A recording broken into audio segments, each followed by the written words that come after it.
નમસ્કાર, મંતવ્ય ન્યૂઝમાં આપનું સ્વાગત છે. હું છું કુંજ. નજર કરીશું વિસ્તારથી સમાચારો પર.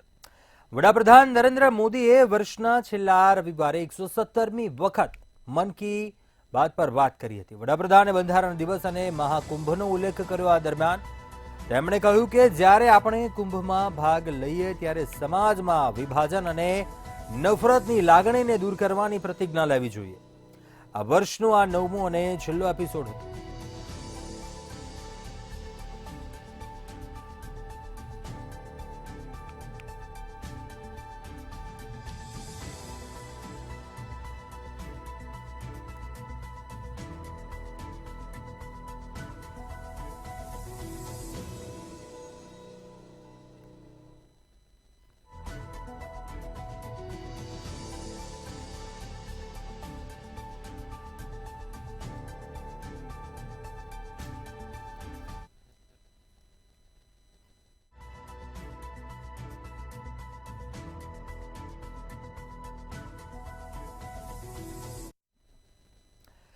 પંજાબ હરિયાણા બોર્ડર પર ચાલી રહેલા ખેડૂતોના આંદોલન વચ્ચે ખેડૂતોએ જાહેરાત કરી કે તેઓએ 4 જાન્યુઆરીએ ખનોરીમાં કિસાન મહાપંચાયતનું આયોજન કરશે.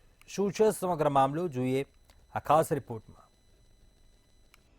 પંજાબ હરિયાણા બોર્ડર પર ખેડૂતોના આંદોલનનો મામલો. 4 જાન્યુઆરીએ ખૈનોરીમાં મહાપંચાયતની જાહેરાત. ખેડૂતો ફરી કેન્દ્ર સામે માંડશે મોરચો. ખૈનોરીમાં કિસાન મહાપંચાયતનું આયોજન. ખેડૂતોની મુખ્ય માંગ લઘુત્તમ ટેકાના ભાવને લઈને વિરોધ. પંજાબ હરિયાણા બોર્ડર પર ચાલી રહેલા ખેડૂતોના આંદોલન વચ્ચે ખેડૂતોએ જાહેરાત કરી છે કે તેઓ 4 જાન્યુઆરીએ ખૈનોરીમાં કિસાન મહાપંચાયતનું આયોજન કરશે. આ નિર્ણય કેન્દ્ર સરકાર સામેની માંગણીઓને લઈને લેવામાં આવ્યો છે અને જેમાં લઘુત્તમ ટેકાના ભાવને લઈને વિરોધ કરાયો છે. ખેડૂત સંગઠનો સંયુક્ત કિસાન મોરચા અને કિસાન મજદૂર મોરચાએ મળીને આ મહાપંચાયતનું આયોજન કરવાનો નિર્ણય કર્યો છે. 4 જાન્યુઆરીએ લાખો ખેડૂતો ખૈનોરી બોર્ડર પર એકઠા થશે અને એક મહાપંચાયતનું આયોજન કરવામાં આવશે. આ આંદોલન ખેડૂતોની એકતા અને તેમના અધિકારી માટે લેવાયેલું એક મહત્વપૂર્ણ પગલું છે.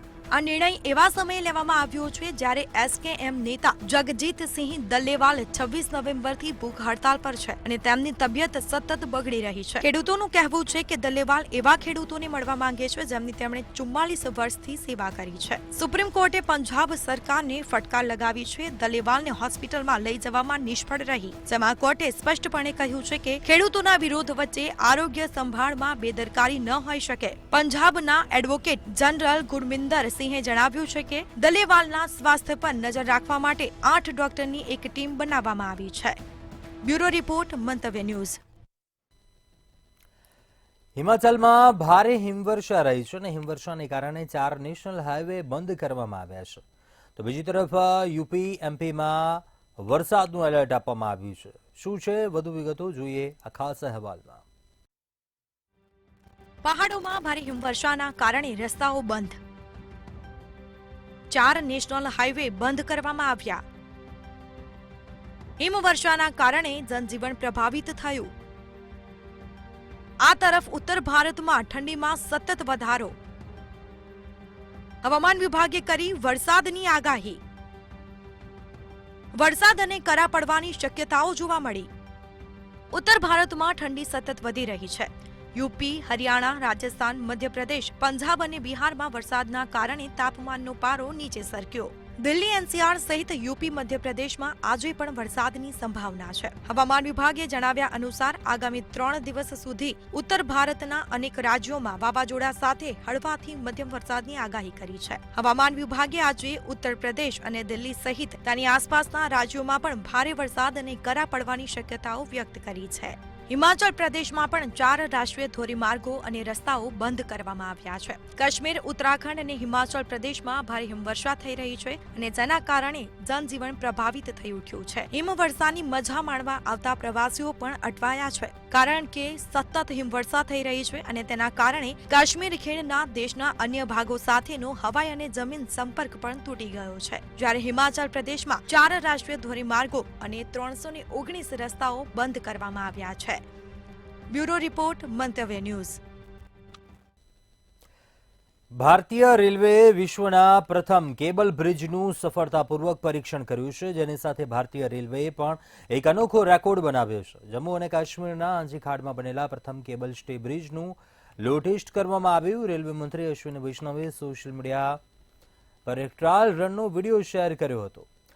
રાષ્ટ્રીય ગુજરાત જાન્યુઆરી 2025માં કાર્યરત થવાની જે અપેક્ષા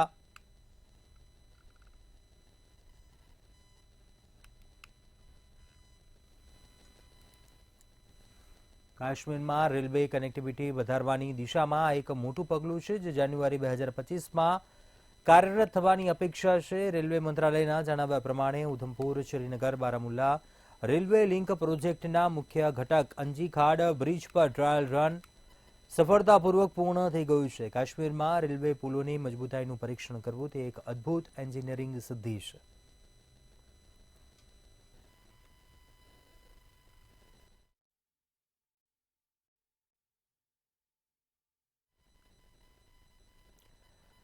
ઉત્તર પ્રદેશમાં પ્રયાગરાજમાં મહાકુંભની તૈયારીઓ કરવામાં આવી રહી છે, ત્યારે આ વચ્ચે મોટો અકસ્માત હોવાની ઘટના સામે આવી. સરાયના જગબંધન ગામમાં હાઈટેન્શન વાયર ખેંચતી વખતે બ્રિજ ટાવર અચાનક તૂટી પડ્યો હતો. આ અકસ્માતમાં એક કામદારનો પગ કપાઈ ગયો હતો, જ્યારે 2 કામદારો ટાવર નીચે દટાઈ ગયા હતા. અકસ્માતમાં કુલ 8 કામદારો ઘાયલ થયા હતા. અકસ્માતમાં ઘાયલ તમામ લોકોને હોસ્પિટલ લઈ જવામાં આવ્યા હતા. અકસ્માતની માહિતી મળતા જ વહીવટીતંત્ર ઘટના સ્થળ ઉપર પહોંચી ગયું હતું, તેમજ પોલીસે પણ આ મામલે વધુ તપાસ શરૂ કરી હતી.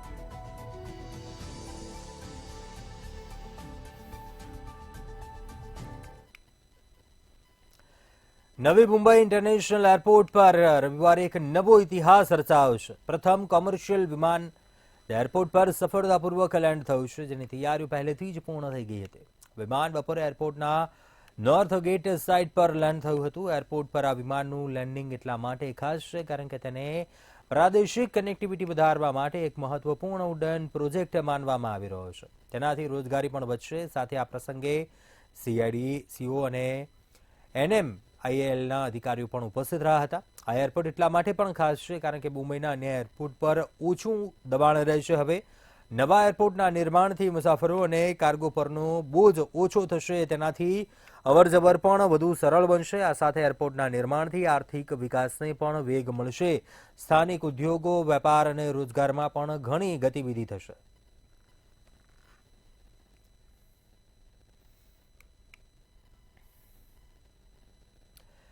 ઓડિશાના કોરાપુટ જિલ્લામાં રવિવારે સવારે એક મોટો ગમખ્વાર અકસ્માત સર્જાયો હતો.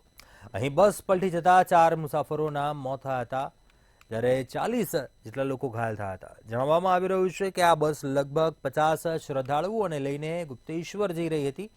આ દરમિયાન ડ્રાઈવરે બસ પરનો કાબુ ગુમાવ્યો અને બસ પલટી ગઈ. ઓડિશાના CM મોહન ચરણ માંઝીએ આ દુર્ઘટના પર શોક વ્યક્ત કર્યો અને મૃતકોના પરિવારજનો માટે સહાયની જાહેરાત પણ કરી. પોલીસે જણાવ્યું કે આ અકસ્માત કોરાપુટ જિલ્લાના બોયપરીગુડા પોલીસ સ્ટેશન વિસ્તારમાં થયો હતો. અહીં ગુપ્તેશ્વર નજીક ડુકરી ઘાટ પર સવારે લગભગ 5:30 વાગે બસ પલટી ગઈ હતી. પોલીસના જણાવ્યા પ્રમાણે બસ કટકના નિયાલીથી ગુપ્તેશ્વર મંદિર જઈ રહી હતી, જેમાં લગભગ 50 ભક્તો હતા. એક અધિકારીએ જણાવ્યું કે દુર્ઘટનાની માહિતી મળતા જ બોર્ડર સિક્યુરિટી ફોર્સ, BSF અને પોલીસની ટીમ ઘટના સ્થળે પહોંચી ગઈ હતી અને આ પછી ઘાયલ મુસાફરોને ઉતાવળમાં બચાવી લેવામાં આવ્યા હતા અને બોયપારીગુડા હોસ્પિટલમાં દાખલ કરવામાં આવ્યા હતા.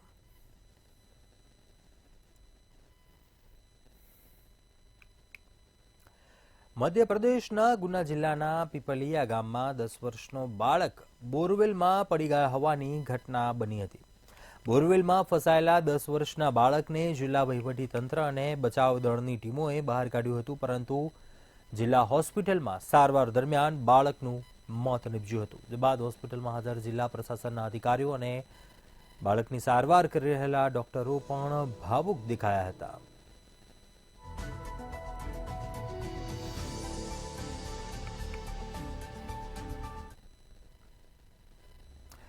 નવું વર્ષ નજીક આવતાની સાથે જ પાર્ટીઓ અને ઉજવણીનો માહોલ ચારે તરફ છવાઈ જાય છે. ત્યારે ભારતમાં દરેક રાજ્યમાં દારૂ પીવાના નિયમો અલગ અલગ છે. યુપીમાં સરકારે બાર અને પબનો સમય 1 કલાક વધારી દીધો છે, જ્યારે મહારાષ્ટ્રમાં જાહેર સ્થળોએ દારૂ પીવા ઉપર કડક નિયંત્રણો છે. બાર અને પબમાં વ્યક્તિ દીઠ માત્ર 4 પેક દારૂની જ મંજૂરી છે. ઉત્તરાખંડમાં જાહેર સ્થળો અને ધાર્મિક સ્થળો પર પાસે દારૂ પીવો ગુનો ગણાય છે, તો ગોવામાં જાહેર સ્થળો અને પ્રવાસન સ્થળોએ દારૂ પીવા પર પ્રતિબંધ છે. દિલ્હીમાં દારૂ ખરીદવાની લઘુત્તમ ઉંમર 25 વર્ષ છે. બાર અને પબ સામાન્ય રીતે રાત્રિ 1 વાગ્યા સુધી ખુલ્લા રહે છે, તો રાજસ્થાનમાં દારૂ પીવા માટે વ્યક્તિની ઉંમર 21 વર્ષથી વધુની હોવી જોઈએ. બાર અને પબ રાત્રિ 11 વાગ્યા સુધી ખુલ્લા રહે છે. ગુજરાતમાં દારૂ પર સંપૂર્ણ પ્રતિબંધ છે. બીજી તરફ કેરળમાં દારૂના સેવન પર કડક નિયંત્રણો છે. બાર અને પબ માત્ર 5 સ્ટાર હોટલોમાં જોવા મળે છે. બિહારમાં દારૂના વેચાણ અને સેવન પર સંપૂર્ણ પ્રતિબંધ છે. નિયમ તોડવા પર સખત સજા અને ભારે દંડ થઈ શકે છે.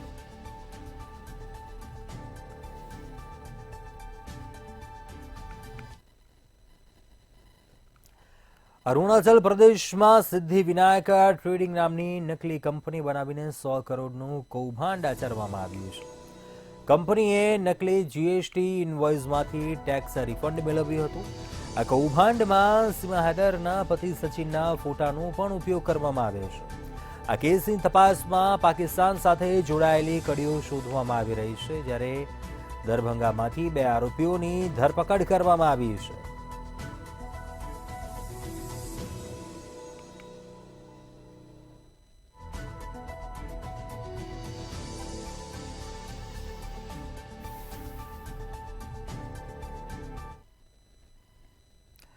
દક્ષિણ કોરિયામાં વિમાન ક્રેશની મોટી દુર્ઘટના સર્જાઈ હતી, જેમાં 181 લોકોને લઈને જતું વિમાન ક્રેશ થઈ ગયું હતું. આ દુર્ઘટનામાં 179 લોકોના મોત થયા હોવાનું જાણવા મળ્યું છે. લેન્ડિંગ દરમિયાન પ્લેન રનવે પરથી ઉતરી ગયું હતું, જેને કારણે એક મોટી દુર્ઘટના સર્જાઈ હતી. દક્ષિણ કોરિયાના મોઆન ઇન્ટરનેશનલ એરપોર્ટ પર એક વિમાન ક્રેશની આ ઘટના બની હતી, જ્યારે અકસ્માત બાદ તરત જ સોશિયલ મીડિયા પર તસવીરો પણ વાયરલ થઈ રહી હતી, જેમાં ધુમાડાના કુટેકુટા આકાશમાં છૂટતા જોવા મળી રહ્યા છે.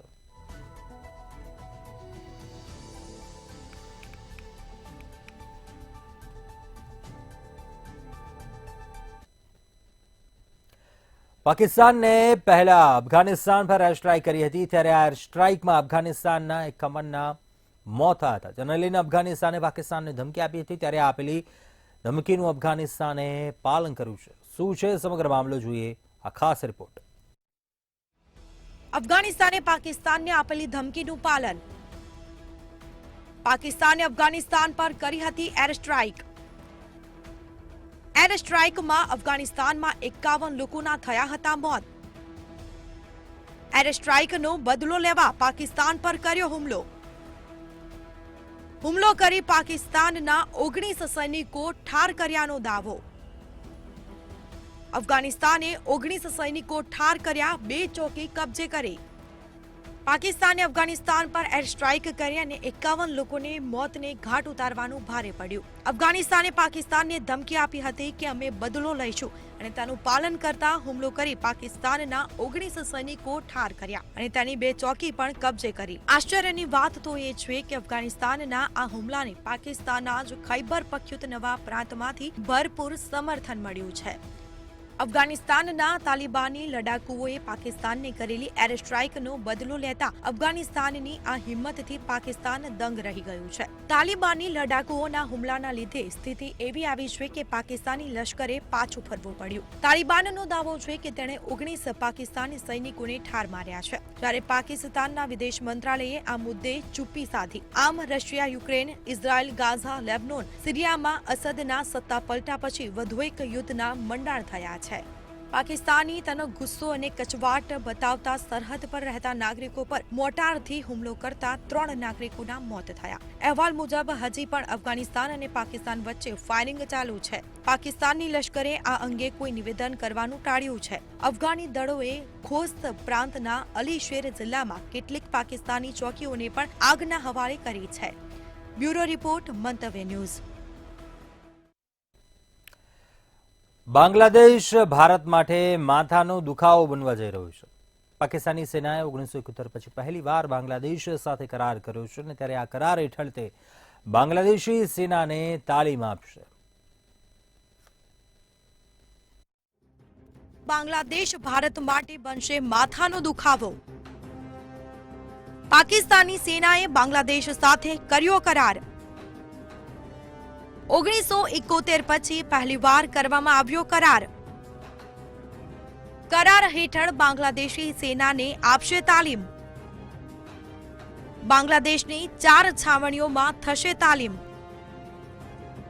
ફેબ્રુઆરી 2025 થી તાલીમની શરૂઆત થશે પાકિસ્તાન બાદ હવે પડોશી દેશ બાંગ્લાદેશ ભારત માટે નવો માથાનો દુખાવો બની રહ્યો છે પાકિસ્તાનની સેનાએ 1971 પછી પહેલીવાર બાંગ્લાદેશ સાથે કરાર કર્યો છે અને આ કરાર હેઠળ તે બાંગ્લાદેશી સેનાને તાલીમ આપશે આ તાલીમ ફેબ્રુઆરી 2025 થી શરૂ થશે પાકિસ્તાનના મેજર જનરલ રેન્કના અધિકારીઓ બાંગ્લાદેશી સેનાને ટ્રેનિંગ આપી શકે છે આ તાલીમ બાંગ્લાદેશની 4 છાવણીઓમાં થશે પ્રથમ તાલીમ મૈમનસિંહ છાવણીમાં યોજાશે અહીં બાંગ્લાદેશી આર્મીનું ટ્રેનિંગ અને કમાન્ડ હેડક્વાર્ટર છે જ્યારે આ કરાર પર પાકિસ્તાન આર્મીના જોઈન્ટ ચીફ ઓફ સ્ટાફ કમિટીના અધ્યક્ષ જનરલ એસ તે શમશાદ મિર્ઝાના પ્રસ્તાવ પર થયું છે પ્રથમ તાલીમ કાર્યક્રમ 1 વર્ષ સુધી ચાલી શકે છે બાંગ્લાદેશ અને પાકિસ્તાન વચ્ચેનો આ સૈન્ય સહયોગ યુનુસ સરકારના પાકિસ્તાન સાથેના સંબંધો સુધારવાના પ્રયાસોનું પરિણામ છે જેના કારણે ભારત વિરોધી વિચારધારા ફરી ફેલાઈ શકે છે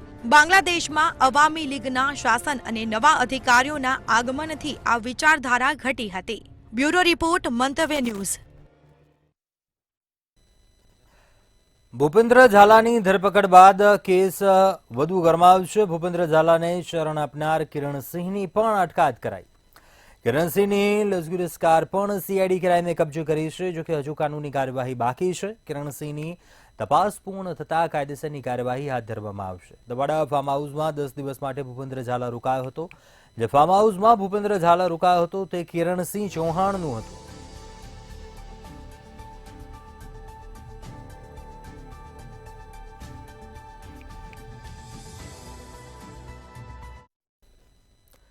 નર્મદાના એકતાનગર ખાતે વિશ્વની સૌથી ઊંચી પ્રતિમા આવેલી છે અહીંયા દેશના ખૂણે ખૂણેથી હજારોની સંખ્યામાં પ્રવાસીઓ આવતા હોય છે સ્ટેચ્યુ ઓફ યુનિટી સાથે અહીંયા જંગલ safari children nutrition park cactus garden સાથે અનેક પ્રકલ્પો આવેલા છે સ્ટેચ્યુ ઓફ યુનિટી નજીક રિવર રાફ્ટિંગ માટે વ્યવસ્થા કરાઈ છે રિવર રાફ્ટિંગ દરમિયાન પ્રવાસીઓની સેફટી માટે તમામ તકેદારી રાખવામાં આવે છે અહીંયા રોજ પ્રવાસીઓને રિવર રાફ્ટિંગ કરવા માટે આવતા હોય છે અને દિવસે પ્રવાસીઓમાં વધારો થઈ રહ્યો છે હાલ અહીંયા રોજના 250 થી વધુ પ્રવાસીઓ રિવર રાફ્ટિંગ માટે આવી રહ્યા છે રિવર રાફ્ટિંગ કરી અનેરો આનંદ ઉઠાવી રહ્યા છે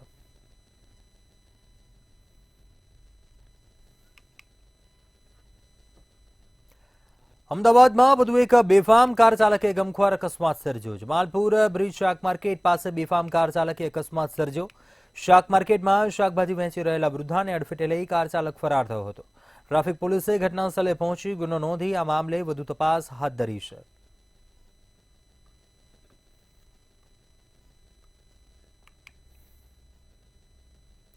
સુરતના ગોડાદરા વિસ્તારમાં ચકચારી હત્યાનો બનાવ સામે આવ્યો જેમાં પતિએ પત્નીની ચપ્પુ વડે ગળું કાપીને ઘાતકી હત્યા કર્યા હોવાનું સામે આવ્યું શું બન્યો હતો સમગ્ર બનાવ જોઈએ આ ખાસ અહેવાલમાં સુરતના ગોડાદરામાં પતિએ પત્નીનું ગળું કાપી કરી હત્યા બે દીકરીઓની નજર સામે પત્નીનું ગળું કાપી કરી હત્યા મહિલાને તાત્કાલિક ખસેડાઈ હતી સ્મીમેર હોસ્પિટલ સારવાર મળે તે પહેલા જ મહિલાએ તોડી દીધો દમ ફરજ પરના તબીબોએ નમ્રતાબહેનને જાહેર કર્યા મૃત પતિ પત્ની વચ્ચેના કામને લઈ થતા હતા અવારનવાર ઝઘડા મૃતક નમ્રતાબહેનને સાસરિયાઓ પણ આપતા હતા ત્રાસ પોલીસે ગુનો નોંધી આરોપી જયસુખની કરી ધરપકડ પતિની અટકાયત કરી વધુ કાર્યવાહી હાથ ધરાઈ મૂળ અમરેલી જિલ્લાના વતની સુરતમાંના ગોડાદરા વિસ્તારમાં સૂતેલી પત્ની નમ્રતાબહેનનું પતિ જયસુખ દ્વારા ચપ્પુથી ગળું કાપી હત્યા કરવામાં આવી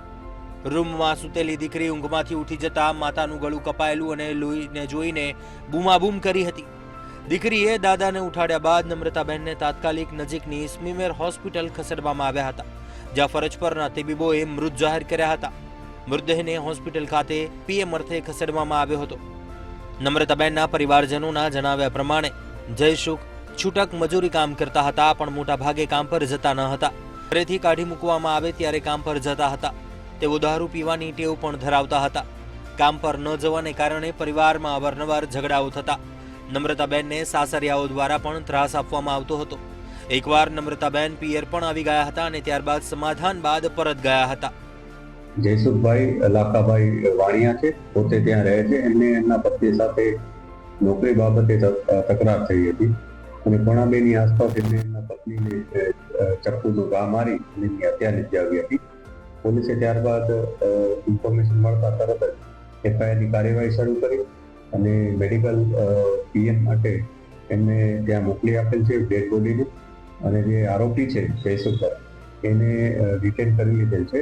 સમગ્ર મામલે ભગીરથ ગઢવી ડીસીપીએ જણાવ્યું હતું કે પતિ પત્ની વચ્ચે નોકરી બાબતે ઝઘડો થયો હતો. પત્ની નોકરી બાબતે પતિને કહેતી હોવાથી આવેશમાં આવી જઈને ચપ્પુ વડે પત્નીનું ગળું કાપીને હત્યા કરી હતી. હાલ તો ગોડાદરા પોલીસ દ્વારા ગુનો નોંધી પતિની અટકાયત કરી વધુ કાર્યવાહી હાથ ધરવામાં આવી છે.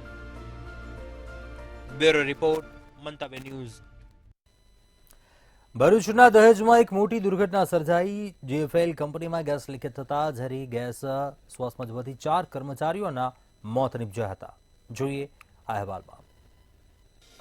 ભરૂચમાં દહેજની જીએફએલ કંપનીમાં બની મોટી દુર્ઘટના. કંપનીમાં વાલ્વની ખામીથી લીક થયો ગેસ. ઝેરી ગેસ લીક થતા શ્વાસ લેવામાં પડી હતી મુશ્કેલી. 3 કામદાર અને 1 કર્મચારીનું નિપજ્યું મોત. કામદારો કર્મચારીઓની સુરક્ષાને લઈને ઉઠ્યા સવાલ. મૃતકોના પરિવારને 25 લાખ રૂપિયા વળતરની જાહેરાત. જીએફએલ કંપની મૃતકોના પરિવારજનોને આપશે 25 લાખ. ભરૂચના દહેજની ગુજરાત ફ્લોરોકેમિકલ્સ લિમિટેડ કંપનીના સીએમએસ પ્લાન્ટમાં ગેસ ગળતરની ઘટના બની હતી. વાલ્વ લીકેજ થતા ગેસ લીક થયો હતો, જે બાદ કામદારોને તાત્કાલિક સારવાર માટે ખાનગી હોસ્પિટલ ખસેડવામાં આવ્યા હતા. બનાવની જાણ થતાં જ એસડીએમ અને દહેજ મરીન પોલીસના અધિકારીઓ સિવિલ હોસ્પિટલ પહોંચ્યા હતા. એસડીએમએ યોગ્ય તપાસ અને વળતર માટે સૂચનાઓ આપી છે. જીએફએલ કંપનીએ મૃતકોના પરિવારજનોને 25 લાખ રૂપિયા વળતરની જાહેરાત કરી હતી. દહેજ પોલીસ સ્ટેશનના ઇન્સ્પેક્ટર બીએમ પાટીદારે જણાવ્યું, ફ્લોરોકેમિકલ્સ લિમિટેડના પ્રોડક્શન યુનિટમાં કામદારો પાઇપમાંથી ઝેરી ગેસ લીક થવાને કારણે બેભાન થઈ ગયા હતા. 4 કર્મચારીઓને ભરૂચની ખાનગી હોસ્પિટલમાં દાખલ કરવામાં આવ્યા હતા, જ્યાં 4 મોત થયા હતા. મૃતદેહોને પોસ્ટમોર્ટમ માટે મોકલીને ઘટનાની તપાસ હાથ ધરાઈ છે. બ્યુરો રિપોર્ટ, મંતવ્ય ન્યૂઝ. બોટાદના કનારા ગામે સિંચાઈ માટે બનાવવામાં આવેલ એલડી માઇનોર 10 કેનાલનું છેલ્લા 17 વર્ષથી કામ અધૂરું છે, જે પૂરું હજુ નથી થયું, જેના કારણે 15થી વધારે ગામોને સિંચાઈના પાણીની મુશ્કેલીઓ પડી રહી છે. જોઈએ આ ખાસ રિપોર્ટમાં.